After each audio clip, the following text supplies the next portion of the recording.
Welcome to Native Calgarian and Mossy for listening. I'm your host, Michelle Robinson, speaking to you in Mohkinstsis in the Blackfoot Confederacy, home of the Niitsitapi, Dene, and the Yiharhi Nakota. I talk about history, current news, unheard news, book clubs, with special guests to give local or national issues a voice through an urban Satu Dene lens. My life's work will be to honor the voices of my ancestors and next generation with humor, love, and truth. Reconciliation is work, not performance. May we honor all Indigenous voices with that courage.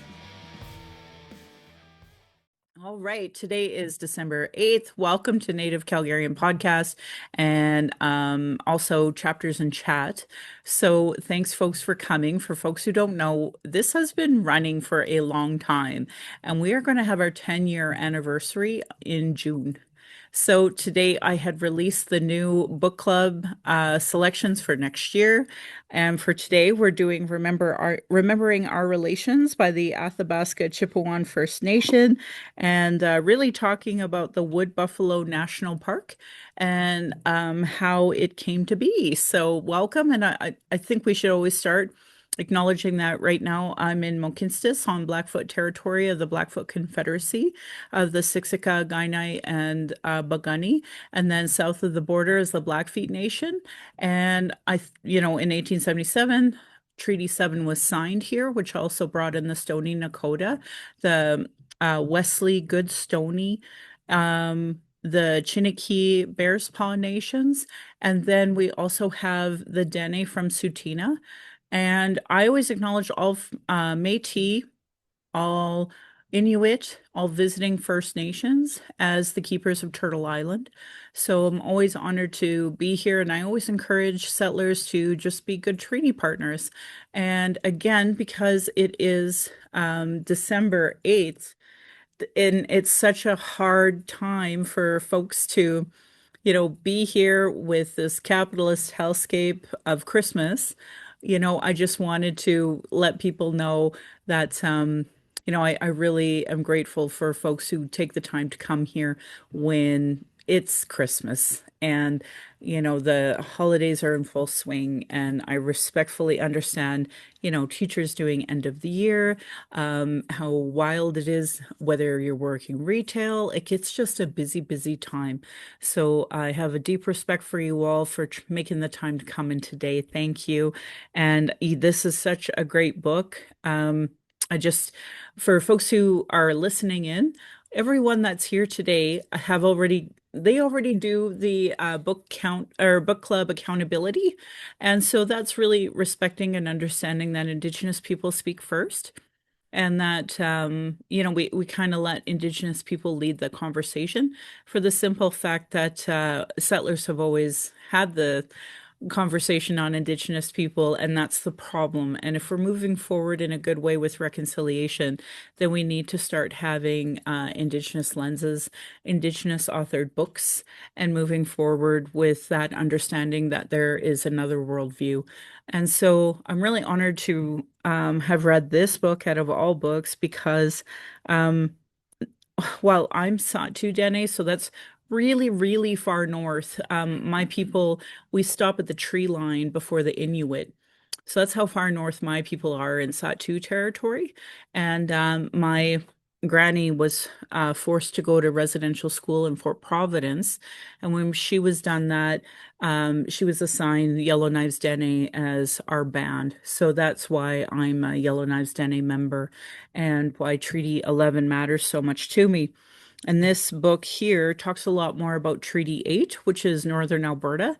And I think this book should be mandatory reading for all Albertans, and especially ones who have the audacity to talk about ethical oil and ethics in general about, Alberta. And obviously, today's the 8th, so we've already had the judge come out and say, hey, guess what? It's treaty land. And I mean, I knew this. I've been saying this for months on my podcast, that there's no way Alberta can separate because of the treaties. And I'm grateful that that's now out in the media. And I'm hoping we can start having meaningful dialogue here about what that means. And It's just a really critical moment, I think, for Canadians because there's so much anti-Indigenous sentiment being purported out there in order to create division by the right wing and the military-industrial complex. And a lot of uneducated folks are falling for it because they want it to be true when it's not true. So that's the power of this book club, and that's the power of the membership that come and talk about these issues so that we can have real conversations rather than these fake ones you see out in social media and media in general. So thank you all for coming. Yeah, so let's get started. I just want to say to a friend of ours who's incognito that at any point in time, I have my chat open and happy to pause at any time to have you chime in. And I think it's important to create that safe space for folks to feel comfortable to talk.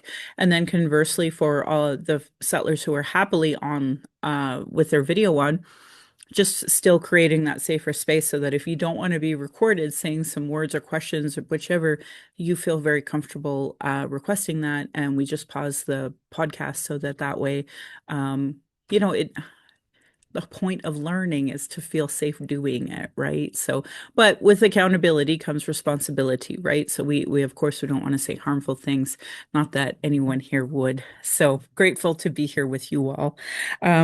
Moving on. I was trying first and foremost, my mom had a hip surgery, my dad had a triple bypass, and I have been running around Alberta trying to help my mom who doesn't drive and my stepmom who doesn't drive. She's really good at taking the bus, so she's really good at being a lot more self-sufficient. And but regardless, I want to see my dad and I want to see her and I want to make sure they're healing well. And I don't know, get blueberries if they're low on blueberries or whatever. So just trying to help my family the best way I can. And my brother, he's willing to help my dad and my stepmom while in Calgary on the weekends. And then my other brother lives with my mom and dad, so he has to take care of his own kids. And because the kids are so rambunctious, my dad can't go home. He's staying at my stepmom's um, parents' house for now, and trying to do the full healing. So I'm running my stepmom back and forth from Sylvan Lake to Calgary, and or picking her up at the depot, depending on whether or not she was able to do that, and then. Yeah, and then running up to Edmonton for, doctor's appointments and trying to help my mom remember to do her physio and her blood sugar and yeah, she's in her own world for sure.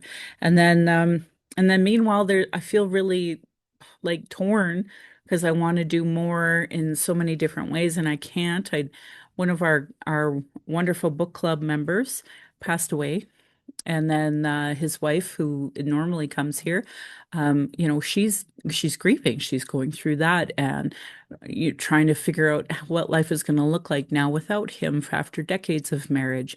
So these are people I'm loving and I'm thinking about and wishing I could be a better friend to, a better daughter to, a better wife to my husband, a better mom to my daughter who's at SAIT and it will be done on the 19th for their first year. So it's an exciting time, but scary and so much happening all at once. So when I was trying to read this, um, I was really feeling a lot of grief. Um, I know for settlers, this is probably just a story of the history of Alberta, but for me, this is a story of land displacement, the story of loss of tradition. This is a story of, grieving the animals of the way they should be. It's not really said here, but the Southern Plains are strongly connected to this because they created this park in order to try to save some of the buffalo that they wanted dead down south to kill the Blackfoot, to kill the Cree down south. So to me, this is a story where we're all interconnected, even though it's only told by the Dene of that area. And that was heartbreaking hearing, the Métis and the Dene up there that had trap lines that were forced off of their trap lines, of hearing the nations that would normally travel through these areas that were denied that because this is at the height of the pass system and at the height of land displacement where they wanted to stop the Dene from being authentically who they were and having and using their land rights. So for me, this was a lot of story of grief and hard for me to read. I was trying to read it all over the weekend at the authentically indigenous holiday market, and I realized after the first day I couldn't read it in public because I wanted to cry a lot, um, reading what they were doing and how they did it. And so I couldn't actually finish the book. It was too, it's like clearing the plains. That book I feel like needs a trigger warning for Indigenous people, and this one does too. And I wish settlers understood the gravity of the loss of the way things were, so that they could feel good about saving some buffalo. Um, that wasn't for that territory. I mean, this is more caribou territory, and we're having a huge loss of caribou that we had because of land displacement techniques by the white settlers. So this is a story of grief, and I think that every Albertan should be forced to read this. This should be a mandatory Albertan book that they should read. So those are just my initial thoughts, and I'll probably go Kat to our other friend, and then Wendy, and let you just kind of start chiming in, and then we'll just slowly start dissecting this book. Thank you. Um, First of all, my energy is with you as you deal with all your parents. I know what that's like a little bit, but um, you are enough just as you are. So don't feel that you're not. I know you're stretched in a million ways right now, but you are amazing. So um, I send that to you. And Thank I you. also agree, this is a book that every Albertan, maybe every Canadian should read because it is talking about how Indigenous peoples were displaced off of their lands in order to build these fancy national parks that we are so proud of. Like we're conserving nature. And there was a lot in this book that was quite infuriating too about white people just just I want to swear so much, just fucking things up all over. It is really, yeah, heartbreaking what happened to the Dene in this area, and the fact that buffalo were, I mean, of course, buffalo are sacred and they should be respected, but that buffalo were placed above the people, it, and then the people were not allowed to even interact with nature. They weren't allowed to hunt buffalo. They weren't allowed to do anything on the land that was theirs. Not even, their drumming ceremonies or anything. It's just really angering. I wanted to say other things, but I can't remember right now. So I will But pass. we can wrap back, so don't feel like you're not, yeah, Okay. contributing in the best way. And I'm just gonna have a little pause here. Oh, Wendy, would you like to chime in? Did you get a chance to open the book at all? That's a lovely way to ask the question actually because so I was waiting for weeks. My book was on back order and I got home from work. I'd already decided I was coming this evening. Actually just because the months when I miss, I really miss it. Yeah. So I was coming no matter what, and I came in the door, and my book was waiting for me when I got home. Oh, it's like it was waiting for me when I got home tonight, Yeah. like an hour ago. So, I did open it to answer your question. But I've only gotten as far as the profiles at the beginning. Oh, It's totally just so understandable. wonderful how they laid that out. They have a picture of each person and a small description of them, and what an inviting way to begin a book.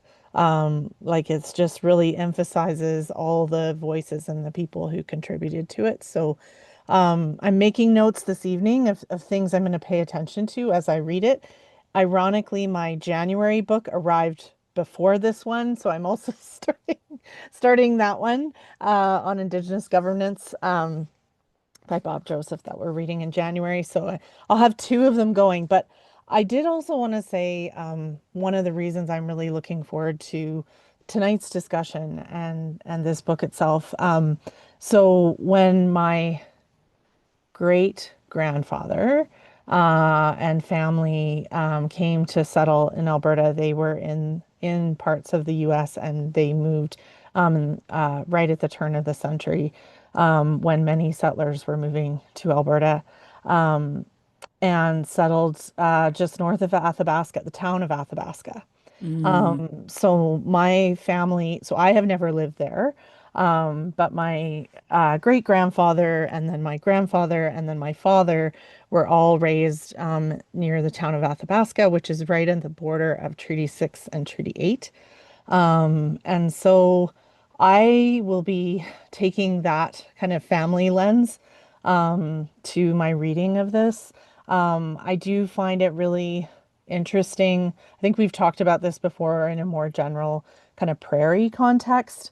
Just, unraveling the family stories that we have about their lives as settler farmers and what their experiences were like. And then I kind of I guess triangulate that with all the books that I read, and I try to understand kind of the whole context of what was happening at these different points in time. So the other thing that I did in my 1 hour with the book so far was look at a lot of the maps.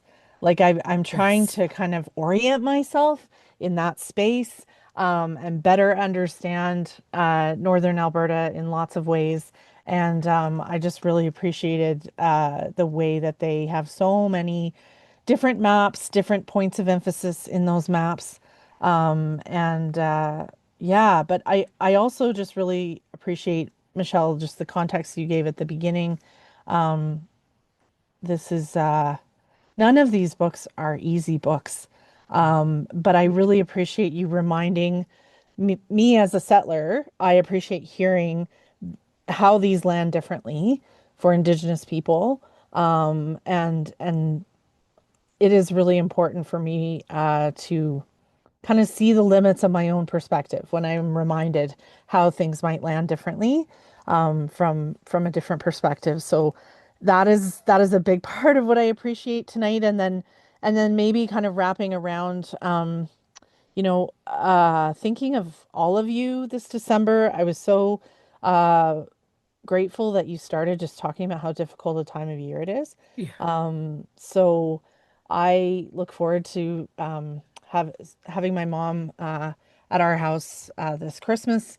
But my father passed away 6 years ago on November 25th, 1 month Mm. before Christmas. So it's kind of the time of year for me that's quite a reflective time. Um, you know, Grief changes form, so it doesn't feel quite as sharp as it felt that first year. But it definitely is a time where I'm thinking a lot. I think about him all the time and have conversations with him in my mind. Now I get to win all the arguments, but um, I just I just appreciate that you always wrap in pieces of our own personal experience and journey that we're on. So I'm thinking about all of those things, and I wish I could contribute more to the book talk tonight, but I I know you I, will I though. would Like all your absolutely. past emails, Yeah. you're always welcome to Yeah. talk about last month's book club or the month before. Like never feel like you're limited. So Thank you. I really appreciate that. And in our ways, this would be the time where, it's the coldest and we have winter counts. So we're all reflecting about what happened over the year, let alone the years. So Anyway, I know You. my deepest condolences too. It can be years after, but you feel it, and you Yes. sometimes don't know why you're sad, and then you remember it's the anniversary of somebody passing. I feel that way every November 4th. Anyway, won't Yeah. get too much into that because we want to focus on this wonderful book, but just that bigger picture that I respect where you're coming from. And December's not a fun time for so many people because we have this, false narrative of what Christmas is. Um, that's like capitalism. Like it's such a huge machine of corporations trying to broadcast what we should be spending our money on and how we all have to pretend to be happy. And they never talk about all of the loss. They never talk about all of the free labor, how many predominantly women give in order for people to have a so-called happy Christmas, right? And that's hard when you're already trying to survive the cold. Let's start there. Let alone all the wildness that's actually happening down south, up here.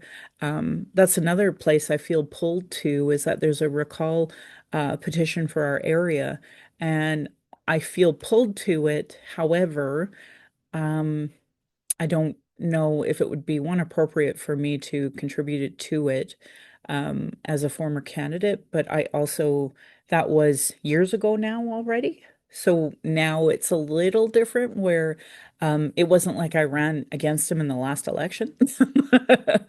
So, and then, it's supposed to be a nonpartisan issue.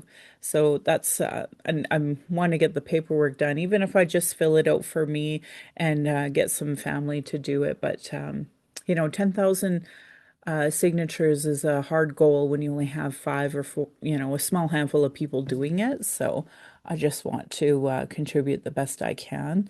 And I know I'm trying, but it's hard. It's hard. Okay. I have this little loosey-goosey camera, but it's such a better quality than my computer one, so I like it better.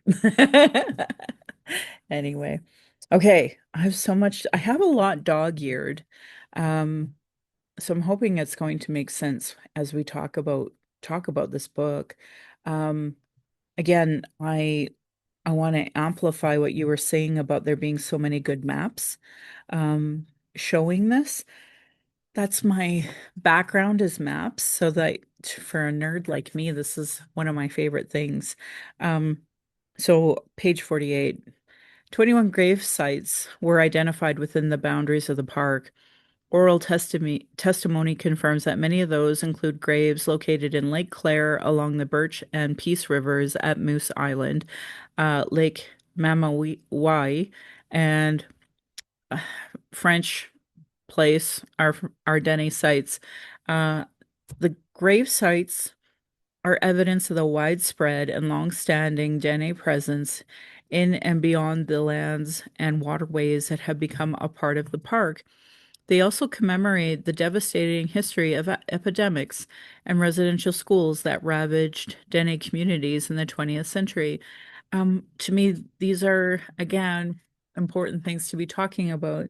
Um, Today, there is a huge conversation about Indian residential school denialism and the denialism of the amount of lives lost for settlers to come here. And this is talking about it in through that lens again. And so it's always shocking to me. Anybody could try to claim that this is a false narrative beyond what the TRC has already documented. Like we read, you know, clearing the plains. Like I don't understand how people can be like that. But I had a really terrible interaction with some local settler activists who claim to be activists for disability, and they just seem to forget the epidemics that constantly negatively impact Indigenous people. And so I think it's just part of settler culture to try to erase these histories, right? Um, I just wanted to read there's some wonderful Dene Elders, and the oral history is transcribed in these QR codes. So there's many of them, and there's a whole back page or a back section of the book that has all these QR codes so that you can actually hear the very elders say these words. And so I just wanted to read this part on page 55. And even though there were five groups of Dene, the ones that were really far up north, the Barren Land Dene, the Bush Dene, and the Great Lakes Dene, that's who I would be, and the Great Rivers Dene, and the Birch Mountain Dene, they all traveled. They always did meet each other somewhere on Dene lands to exchange information about how they were living, about hunting, trapping, where their food is, and where other people have met other people. So there's always interaction between them over the centuries. They've always been there. The only person that were new to were the traders that came to the region to Hudson's Bay. And then the Hudson's Bay traders just allowed us to be on our lands as owners of the lands. They recognized that we were owners of the lands. And then the missionaries came. And then the geologists came after, and then the settlers came. Each group had a different view of the land, but the Dene people had always had their same view. Um, I brought this up because kind of back to your point, though, Wendy, about, family history. That's the problem with the settlers today, people who identify as Canadians. They don't know their history. And even for me, as we kind of unpack it, as you were talking about, the timelines, knowing when my family on the white side came up from the States, but knowing all the terrible events that were happening in the States, depending on where they were as they were settling. I gotta write a book. This has to be what I do this year because I want my family lore to be properly documented about how, they benefited from land displacement policies like this one, whether they were, the original Mayflower folks who, like the next year after they learned how to survive there, basically killed everyone there. These are the things that matter. The Trail of Tears, how my family would have been in that area and benefited directly from that. These are things I want to document on my white side while my Dene side was going through this, because the elders made it very clear that when they imposed this national park, it absolutely changed them meeting the way they described in this moment, right? For centuries, they kept meeting up when it was necessary. Well, not necessary, when they did their exchanges, like trying to describe to Canadians and settlers that prior to their arrival, we had economy, we had ways of being. We met all the time on rivers and lakes, and there were regular gathering sites that we would go to, just like Mohkinstsis is here for all of the different nations that would meet up and exchange and do commerce in that way. It's just such a different way of doing it that's responsible and respectful to the land, understanding that. And so, and then describing basically when the new settlers came with their new policies. And of course, the very settlers didn't know all of the backstory of treaties. And obviously, in 2025, they still don't.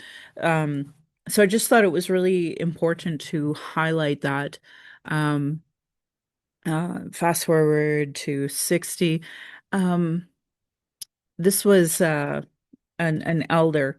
So this would have been Kelty Paul, who was talking about, um, you know, just perspectives, and something I thought was important to say. And to have things happen like that and being kicked out of our own land is akin to what happened to the Israelis and the Palestinians culture. Quite frankly, I think it's disgusting. So, like, I know I talk about I got chastised online. I'm talking about Palestine, and so did one of our elders, Charlotte. And there were people that were like, "Why are you guys talking about this? Why are you talking about this?" Because my fucking elders talk about this. My elders who were displaced here are talking about this. So you can all like get with the program. Like, I I have to respect older people. There's no question.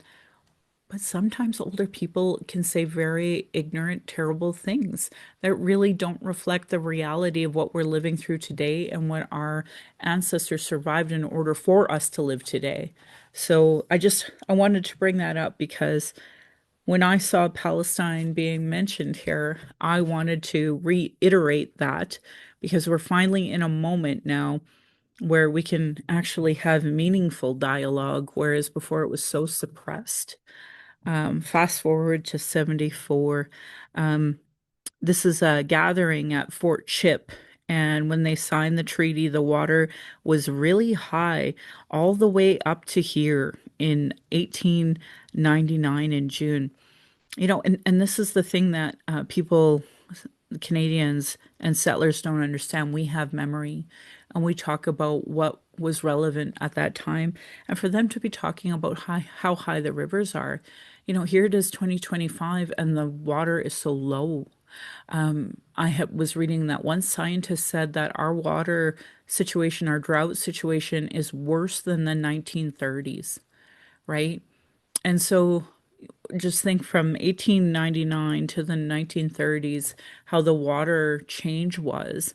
And now today in 2025, how bad it is because of all of this displacement of Indigenous people, thousands and thousands of years of knowledge attempted to be erased by people who are arrogant and ignorant and care more about money than they care more about the actual water they have to drink and the land they have to eat and live off of. Um, Fast forward, the commissioner said, Queen Victoria had sent me. I didn't come by myself. When they signed the treaty, the commissioner told them, You live off this land, the fish, the fur-bearing animal, the timber. You don't have to pay for anything in that because it's your land. Plus, you don't have to pay land tax because this is your land. The commissioner told them, We'll share this land between you and me. We'll never take away the land. We'll share. We could share the land. The commissioner gave them the uniform. As long as you use this uniform, you have the power, just like the government. As long as you have the uniform, you can be just like the government of this land. So a lot of folks don't know that when they sign treaties, um, the chief was given uniform and they had medallions. And that's what those uniforms meant. And that's what they were told at the time. That's not written by the settler or Canadian government, but that's what they were told. And that's why it's so important for us to talk about treaty from an Indigenous point of view and not what was written by colonizers who didn't speak Dene. Um, Moving forward, treaty is a powerful thing, and oil companies know nothing about it. And I just can't believe in 2025 that statements just could be so true. Like I could just put that quote right on my arm and know that's forever. When they signed the treaty, the way the government made promise, the government told them, I promise you, cows and plow will give you a ration of food and all the tools for garden. But they've never seen that yet today, over 200 years ago now. That's what those native people are fighting for now. They promised ammunition, fishing nets to make a living with. They put a stop to it. Years ago, people didn't need welfare. It only started with 30 or 40 years ago. People used to live off the bush. They didn't need welfare. Years ago, the people never lived on welfare. They used to trap all year round, all winter.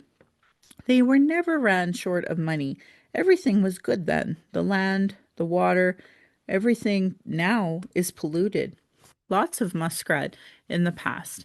People had lots of money all year round from the winter trapping. Didn't spend money foolishly. They weren't lazy. They worked hard. I thought that was just really important to re-emphasize to people who don't understand. And of course, it talks about Fort McMurray And so to me, this is incredibly important history to know, which was part of the reason why I was grateful to have this book. I wanted to just show folks who can see it. But for folks who are listening online, this book that's going to be a part of our book club for next year, it's a really thick, heavy read, and it's about the history of the Treaty 8 and Treaty 11 from 1870 to 1939. And I have two books before that are kind of little, bubblegum kind of ones, some fun horror, so that, you can kind of read two things at once, because I think this will be a good 3-month book to kind of go through, um, with maybe some lighter reading for, in between. I hope anyway, but I think it's really important to notice how, these elders are saying this in this book right now.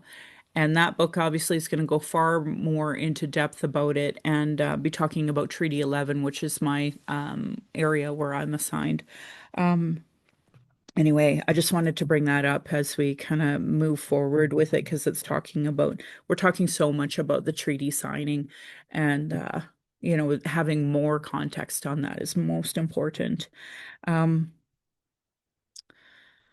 I hated the really terrible Queen Victoria references in this area and like this part of the conversation. Um, I'll just read this to you. It was written that the Queen sent the money and that she would care for us as if we were her children. The message was, too many Indians are starving to death in the bush. I don't want that to happen again. That's why I'm sending you money. And, what did the elder just say? They didn't need welfare money. They weren't starving to death. They were plentiful with food and muskrat and water. But now it's all poison thanks to the exploitation and to the changes of land because of the stupid national park that they imposed. Just pisses me off. Um, I just wanted to fast forward to, I want to say Fred Deranger, but I'm sure I'm saying it wrong because it's like Fred Olin, and I'm sure it's French, but I don't know how to say that. Anyway, on page 77, the Dene from day one looked after all the Europeans when they came into Canada. I can't emphasize that enough to so many people, that like the graciousness of natives, no matter where we're talking on Turtle Island, to help the newcomers survive. And that's everywhere. And yet we are talked about and treated as if we were the savages, when we were the ones who always had the grace. And it just makes me upset, the narratives that are out there and when what the truth actually was. Um, Lots of elders talking about different things. I wanted to talk about page 80. Um, Alexander was a chief, and he thought the men in red with the guns were there to slaughter them. This is what he told the people.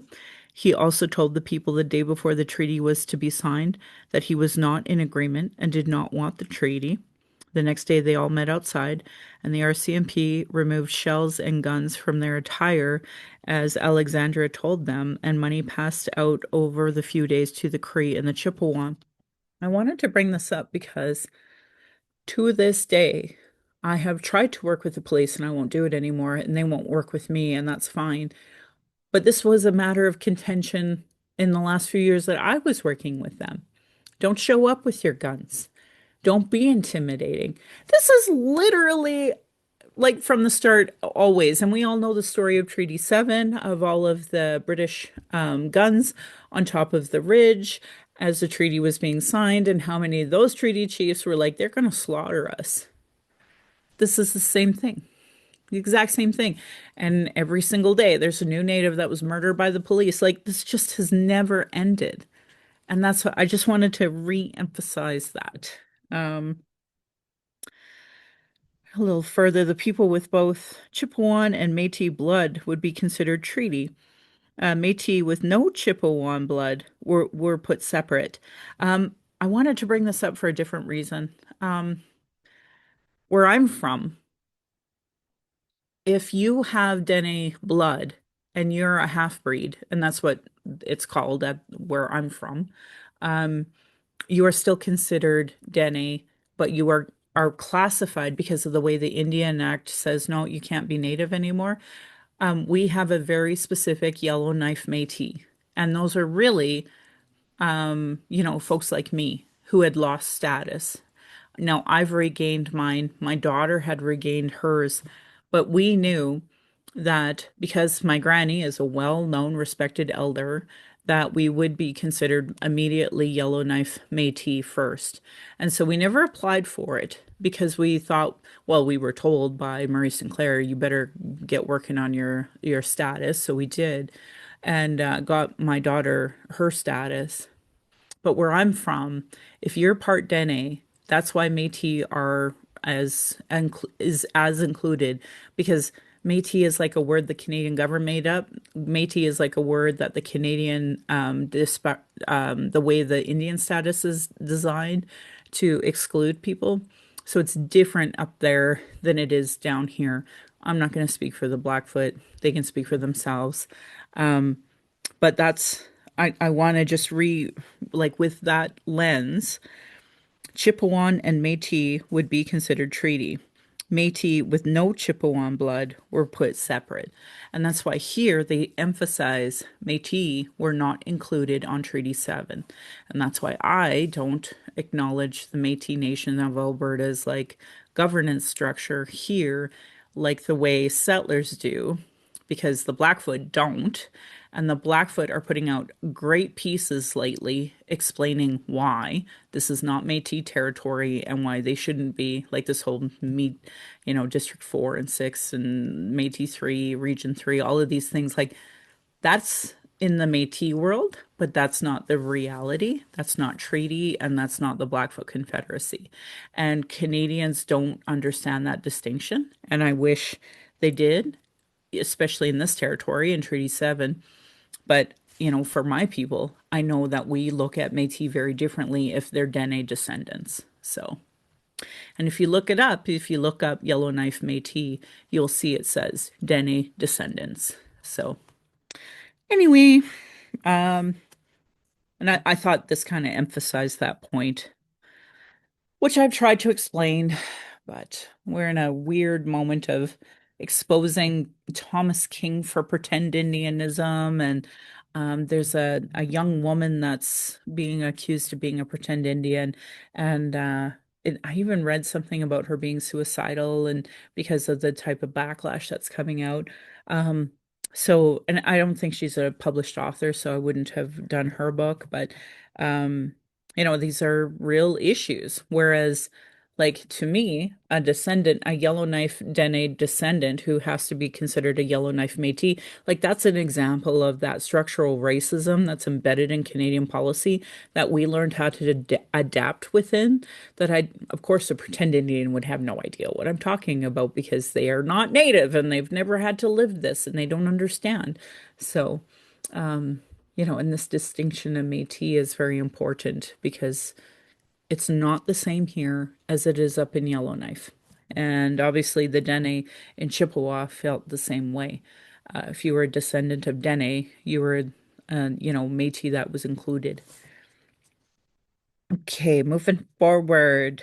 Ugh, ugh. So, for folks who have read the book, what had happened was they realized that after they had set up the original park and made agreements with the original Dene, like, oh, no, no, no, no, nothing bad's going to happen. Don't worry, don't worry. They used that as the excuse to start, oh, no, you can't do this. Oh, no, you can't do this. Oh, no, you can't do this. And in 1912, officials considered Indigenous harvesters in particular to be a threat to the buffalo that they moved from down south up north. And so I just wanted to put that out there because we were the ones who took care of the goddamn land for thousands of years. Our neighbors here are the ones who took care of the buffalo for thousands of years. So just imagine the arrogance of some bureaucrat in Britain and Ottawa deciding, yeah, I think those Indigenous are the real threat. And we all know that's not the case. They just wanted to steal the land. Um, I'm just going to read this. Like in the context of other parks across Canada, discourse about preservation were usually mixed with racist rhetoric about Indigenous harvesters, and this was often used to justify the creation of park boundaries that excluded and evicted Indigenous residents. Elimination of Indigenous people was a key focus of the early agenda of park proponents. There it is in black and white for everybody. So all these national parks that everybody has pride about was done at the displacement and the expense of the way of life of the Indigenous people of that region all across the country. We all know that because they're racist. I can't put those dots closer together for people, but I know a lot of people don't like my truth. I was grateful to see my community this weekend because there was a few snippy shitheads, but there were a few that were quite lovely and really filled my bucket, I tell you. I wanted to read this because this is like terrible. Chief Jonas Laviette was denied a trapping permit in 1928 and 1933 because his name was not added to the list of permittees when the permitting system was first established. The Warren superintendent, M.J. Dempsey, felt that by granting the chief a permit, he would be setting an unwanted precedent of granting permits to a large number of treaty Indians who are in the same position as the chief as to having at some time trapped or hunted on the area which is now the park, whose applications would follow closely upon the granting of a permit of Jonas Laviette. A permit system regulating access to the park was much more about exercising state control over Indigenous movement and lives as it was about conservation. Again, this wasn't about conservation. This literally was about land theft. The book goes on and on about the expansion of the park in order to justify putting in, Dene into residential schools and such. So there's just so many wonderful quotes here by different elders about what that was like. And I want to keep reading so many things, but I'll just say this because we're in Calgary and I've seen it. When our professors came from Calgary and don't understand the animals in our traditional territories, they don't understand what they see. Moose is not like caribou. I've seen moose in the spring and the year, and they have all these ticks. Some of them have no hair on their bodies, and it's actually bleeding from where the collar is. And they never ask the elders what's happening. They suffer enough without having collars on them. I would not agree to collaring the bison. My belief is the bison is there across from Poplar Point and are the true wood buffalo to be protected because they are endangered. And these oil companies and their whole plan to come here, Tech Resources was hoping the whole herd of wood buffalo outside the park was diseased, and they commissioned the study. But then the buffalo came back healthy, just like I saw. So we got to a discussion of numbers and possible diseased.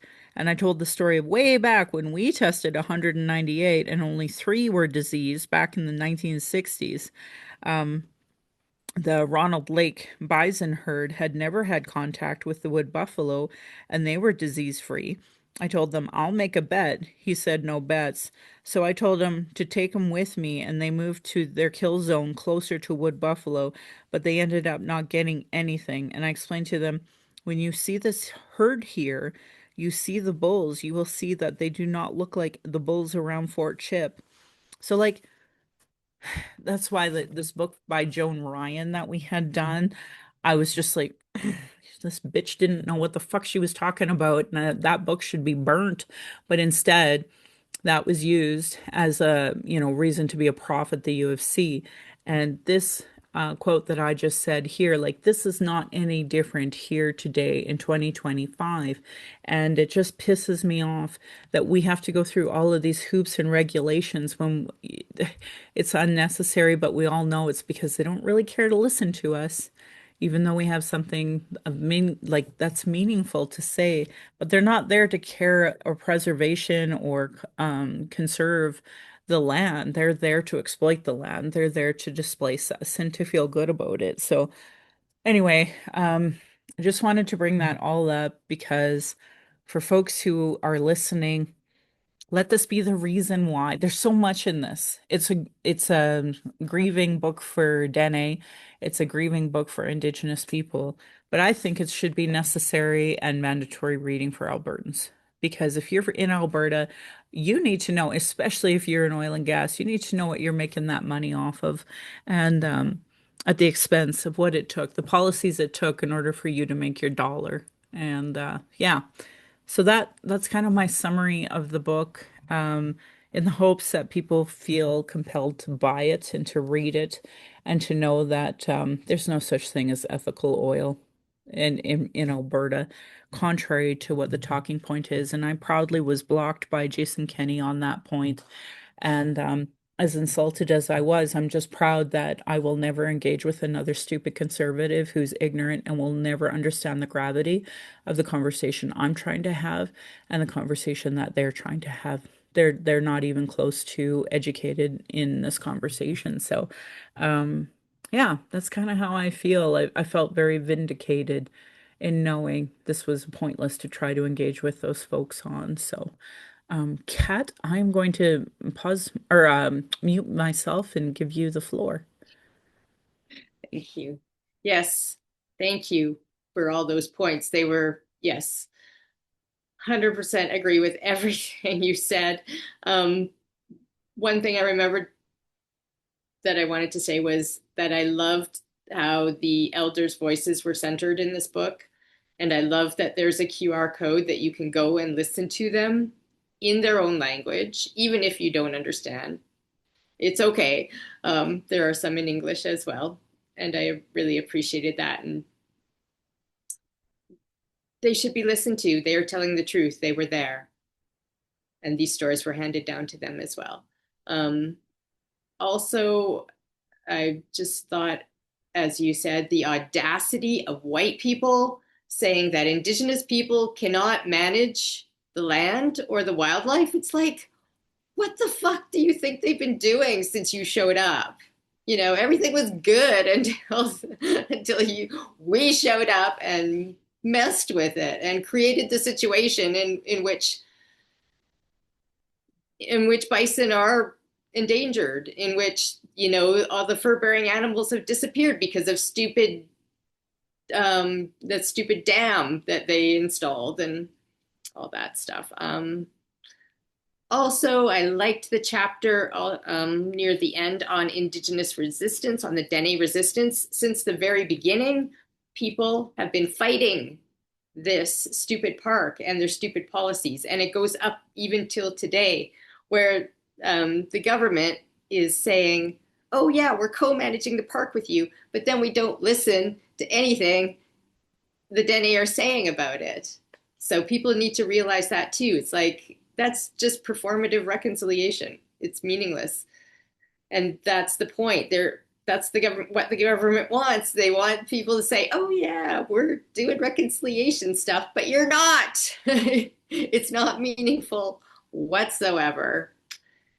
And there's that UNESCO thing too, where UNESCO has named the park some, I can't remember exactly what they said, but you know, an area of special interest. But even UNESCO is saying now that it's endangered. So if we're not even listening to flippin' UNESCO, this worldwide organization, then we are truly lost. And we've got to get back to indigenous knowledge, Dene ways of doing things.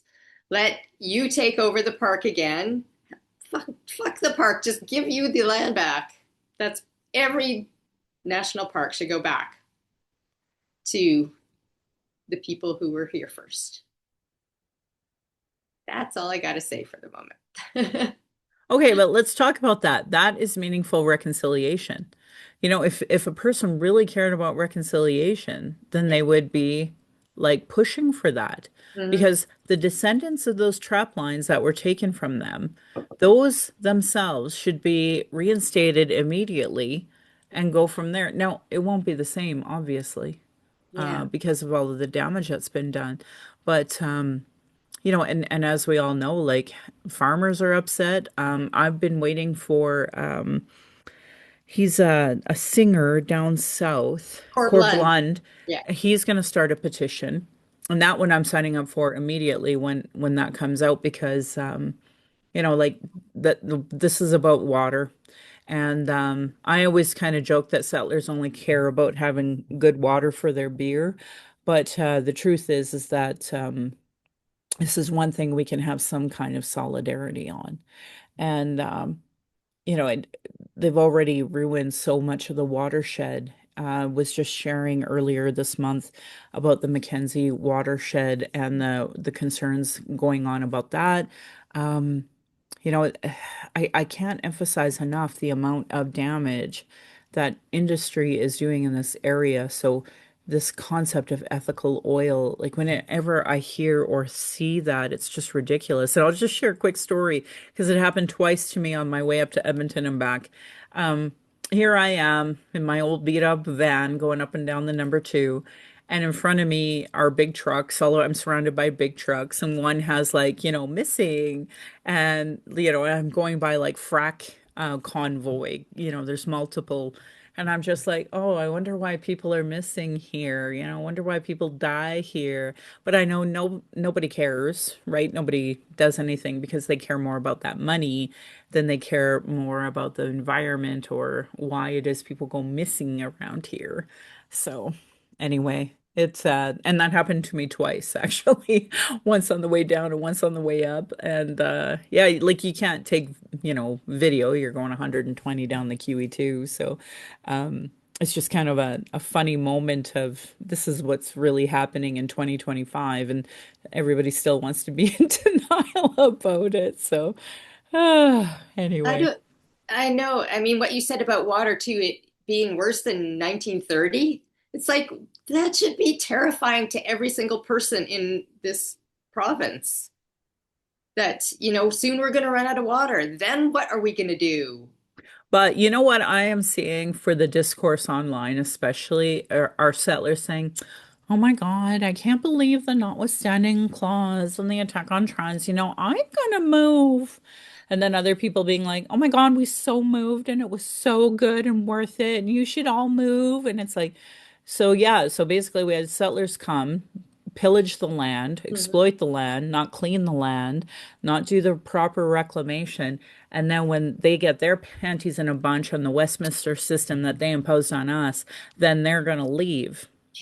Like, does that not sound insane? But Completely. yet, that's just so normal attitude around here, right? So yeah, I just know that's what's going to happen is that you're going to have a bunch of, oh my God, I am so upset and I'm going to move a bunch of people and they're going to take off after they've made a mess here. And that's that, that's the reality. And we'll have to clean up the mess that people left behind. Well, if we left nature alone, it would recover. So we've just got to leave it alone and not. Not with how bad the toxic tailings ponds Mm. are. Like they've ruined like you need to read about the Mackenzie Water Basin watershed because this watershed is being contaminated. So like literally we're gonna ruin that whole area. And this is a massive, massive area. This is like a massive area.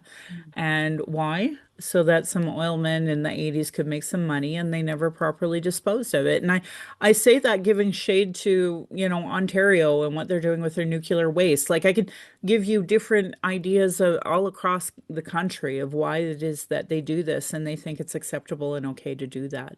So it's just, yes, I know regrowth can happen, but like Russia just bombed Chernobyl, the dome, and everybody's cool with that. It's fine. What could possibly go wrong? Who knew? Who knows?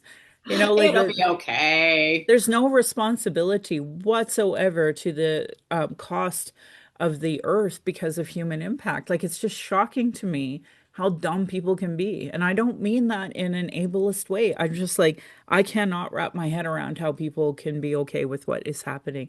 And again, I'm getting attacked for, asking people to wear a goddamn mask at a disability rally, and I got attacked for it. Like an Indigenous person who has survived multiple pandemics, and my ancestors surviving multiple pandemics, for me to be here and say those words, only to have a whole bunch of white settlers go, "Well, you should shut the fuck up." You're like, that's where we're at. This 2025. That's where we're at. So, anyway, yeah, I'm just gonna pause it here. And Wendy, I encourage you, if you want to reflect on any of the things that we've been talking about, please don't hesitate. Oh, so many thoughts. But I think okay.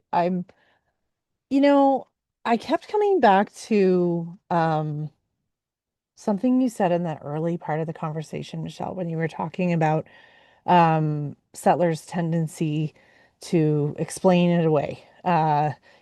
They stay very much on the surface. They display quickly that they aren't aware of history well enough. Um, but I just think that's so interesting, like how it's easier to just like keep emphasizing what I don't know, just it doesn't get us into the problems that we need to get into. So what I wrote to myself when you were talking about that was just they explained it away, but why? Like who's benefiting from that? I guess is the question that I sit with on that.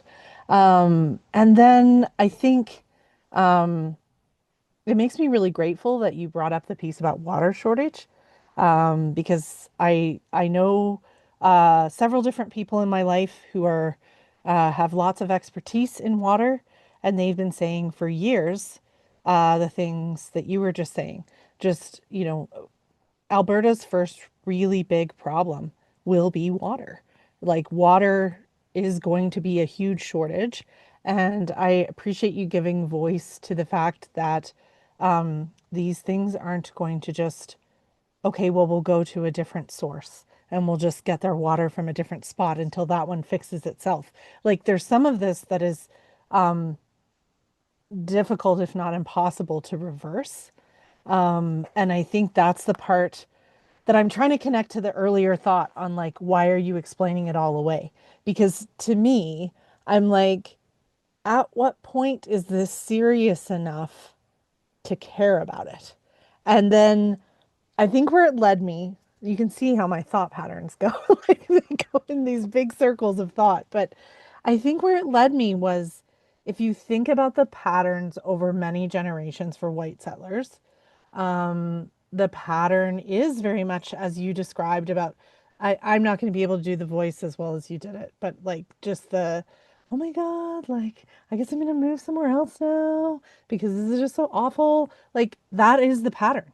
The pattern is come, use up, and well, we'll go to the next lovely place because this is just not working. And I think like when does that come to its eventual conclusion? Like when do we start to see that the planet is finite? Like there will be no more places to go. And so it's really interesting that like what they've learned, they and I would include my own history, my own family, and all of that. What we've been learning is that you can exploit and then just move on and do those same things, and there won't be those consequences. And I think um, that's the part where I get really stuck because it's like uh, I think the thing that it took for me to start understanding this more several years ago was actually the other part of conversation we've had today, and it was about grief. It was about that real experience of grief that I had. Um, I had a very close, loving relationship with my father. I just am so grateful that I had that. And then losing that was like a real deep realization of what loss really means, what it means that that's not coming back.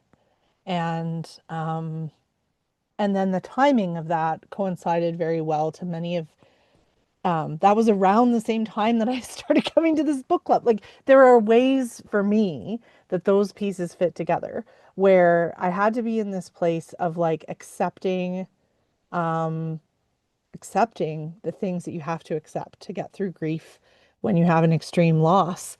And then it allowed me to translate in different ways more appreciation for what I have, but also the less willingness to just let it be explained away. Like less willingness, because at some point we will be grieving that we don't have water anymore. At some point we will be grieving that there aren't places to live that enjoy the things we enjoy right now. And it's like when we talk about settlers not being able to get there in their thinking, get a little deeper. I think it is this like culture of keep yourself super busy, keep doing all the things that like, earn you all the gold stars and the check boxes. But really, that keeps you not having to think about who's benefiting or who's losing. It keeps you not having to think about these things. So I think a lot of the things that we talked about tonight just have me asking myself like how I don't I don't wish that deep experience of grief on anyone, but it does change you in a way where you can like more you can see when you choose if you choose to go toward it, you can see enough to ask harder questions and yeah, I just I feel like I don't know how this penny hasn't dropped for more people because I also know many, many people experience grief. Like it's not like all of these settlers who are really not getting there in their thinking haven't experienced grief. So, what are they using to explain that away? Like I just I feel better and more connected to the people that I love after going through that experience. And I think that is what I notice when I spent more and more time when I practiced, including what you practice here and then the norms that you set up for our discussions here, practiced just stop talking. Like stop talking and listen a lot for a while. Like and let it kind of sink in. And I think those are the things that people are not making enough time to do. So just those are the things that this conversation is making me think about. Um, I do have one other thought that maybe you could pause because I will, but I just have to say yeah, that's so powerful. And honestly, what you just said, like, I mean, the entire time we're all together and hearing our friend talk about other resources and having you say what you just said, having Kat reflect and do this work as Settler Book Club, like, that's so powerful. And it makes any of this worth it because at least one person is purposely thinking, purposely doing, and in this case, basically all the members here do. So I have to say that's so powerful, and I so appreciate you sharing that, and I appreciate everything that everybody here shares. So thank you, all of it. It's some of it we can't record. That's okay. So thank you. Yeah, so just invite anybody to Kat if you want to reflect on anything else that was said. Please don't hesitate. Thank you. I have no other reflections other than gratitude. Gratitude for you, Michelle, and all the emotional labor and work you put into not only this book club, but everything you do. I'm grateful, so grateful to Wendy and Siri also. I learned so much from you, and I really appreciate your time and energy as well. Um, Vice versa, Kat. You're doing great work with the Reconciliation Action Group, with the Settler Book Club, and I'm just trying to be a good friend to so many. So thank you for all you do.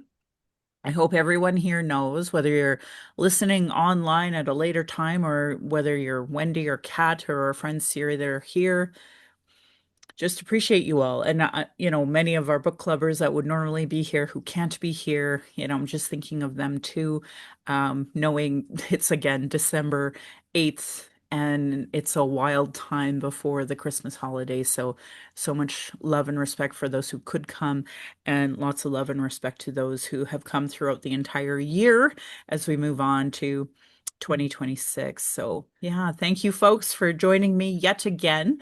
And I hope you've enjoyed some of the books from this year. And I hope you look forward to some of the books that we're covering for next year. And I appreciate you all, and happy 2026 as we move forward. Just know that I'm thinking of you all, and safe travels to wherever you have to go. And know I'm thinking about you all.